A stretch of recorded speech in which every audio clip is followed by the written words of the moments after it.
Edward fell in love with a girl who already had a boyfriend. When Julie came home, it was just her and Edward in the room. The ambiguous atmosphere was interrupted by Julie's boyfriend. With no outlet for his anger, Edward took it out on the curtains, violently scratching the walls. Dejected, Edward tore his clothes to shreds. He first cut off the legs of the green plants, and then violently punctured the tires. But when the neighbors saw this, they called the police.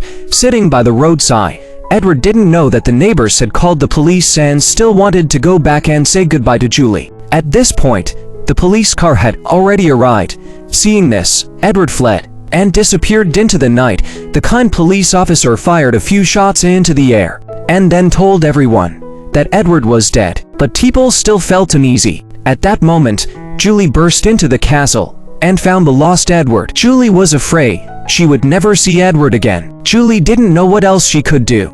But at that moment, her boyfriend suddenly chased after her. After failing to kill Edward with a gunshot, he instead caused the roof to collapse. He first grabbed an iron bar and struck Edward with it. Julie raised a wooden stick and knocked her boyfriend down with one blow. But unexpectedly, her boyfriend, driven by animal instinct, attacked Julie instead. Edward, with bloodshot eyes, reached for his scissors and stabbed his boyfriend to death with all his strength. At that moment, Edward gazed dreamily at Zijin and made his final confession. Julie picked up a pair of scissors at random and told everyone that Edward had been crushed to death by the collapsing roof, so everyone left one after another.